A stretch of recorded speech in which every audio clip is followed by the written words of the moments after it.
ఈరోజు తెల్లవారుజాము నుంచి తన తండ్రి కోసం ఎదురు చూస్తున్న ఆర్హా. ఆర్హా అంటే అల్లు ఆర్హా. ఎవరు అరెస్ట్ అయ్యారో మీకు తెలిసిందే. సో అల్లు అర్జున్ అరెస్ట్ అయ్యేప్పటి నుంచి అల్లు ఆర్హా తన తండ్రి కోసం ఎదురు చూస్తుంది. ఇందుకు సంబంధించిన వీడియో సోషల్ మీడియాలో వైరల్గా మారాయి. కాసేపటి క్రితమే జైలు నుంచి విడుదలైన అల్లు అర్జున్ ఇంటికి బయలుదేరారు. బన్నీతో పాటు అల్లు అరవింద్ గారు కూడా ఉన్నారు. ఈ పాటికి మీకు తెలిసే ఉంటుంది అల్లు అర్జున్ గారు విడుదలయ్యారని. సో జైలు నుంచి విడుదలైన అల్లు అర్జున్ నేరుగా జూబ్లీహిల్స్లోని గీతా ఆర్ట్స్ ఆఫీస్కు చేరుకున్నారు. అక్కడ నుంచి మరికొద్దిసేపట్లో నివాసానికి చేరుకోవడం అవకాశం ఏంటి, ఆల్రెడీ ఇంటికి కూడా వెళ్ళిపోయారు కూడా. ఇంకోటి ఏంటంటే అల్లు అర్జున్ అరెస్ట్ అన్యాయమని అన్నారు రచయిత చిన్ని కృష్ణ.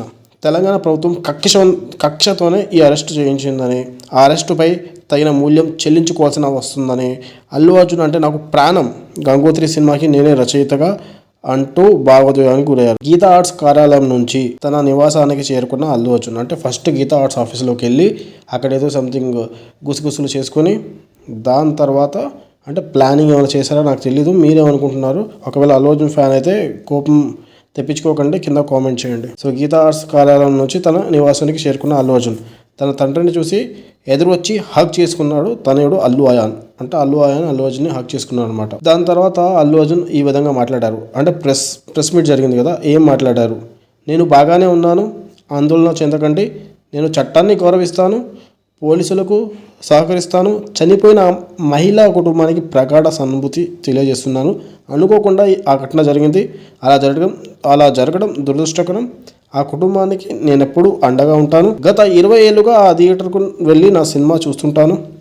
నాకు మద్దతు తెలిపిన ప్రతి ఒక్కరికి ధన్యవాదాలు అని అన్నారు అల్లు అర్జున్. అంటే నేను నియర్లీ 20 సంవత్సరాల నుంచి థియేటర్కి వెళ్తున్నాను. ప్రతిసారి వెళ్ళేటప్పుడు ప్రతి సినిమా రిలీజ్ అయినా నేను వెళ్ళి చూడడం ఆనవాయితీ. కానీ ఇది జరగడం అన్ఎక్స్పెక్టెడ్, నేను కూడా అనుకోలేదు.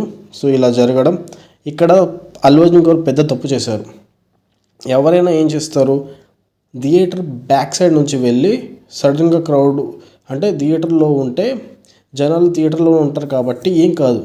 ఆయన ఏం చేశాడు, ఎంట్రన్స్ గేట్లో నుంచే వెళ్ళిపోయి అది కూడా కార్ గ్లాసుల నుంచి బయటకు వస్తే ఆటోమేటిక్గా జనాలు ఏం చేస్తారు, ఆటోమేటిక్గా అల్లు అర్జున్ అని ముందుకెళ్ళిపోతారు. ముందుకెళ్ళడంతో జనాలు అక్కడ ఉన్న సెక్యూరిటీ వాళ్ళు ఏం చేశారంటే తోసేయడంతో ఆ ఫ్యాన్స్ అలా పరిగెత్తుకుంటూ అలా వెళ్ళి అక్కడ అమ్మాయి ఉన్నారు కాబట్టి అమ్మాయిని తొక్కేయడం జరిగింది. సో అలా తొక్కేసేలాట్లో ఆమె చనిపోయారు. ఆమె కొడుకు కూడా కొంచెం గాయాలయ్యాయి. ఆ కొడుకు కూడా సీరియస్ క్రిటికల్ సిచ్యువేషన్లో ఉన్నారు. ఎక్కడ చూసినా మీడియా అల్లు అర్జున్ గురించి మాట్లాడుతున్నారు కానీ ఆ అబ్బాయి ఎలా ఉన్నారు, ఏంటి సిచ్యువేషన్ ఏంటి, ఈ న్యూస్ అయితే ఇవ్వట్లేదు. మీ అభిప్రాయం ఏంటో కింద ఖచ్చితంగా కామెంట్ చేయండి. ఇంకో వీడియోతో మళ్ళీ కలుద్దాం. Thank you.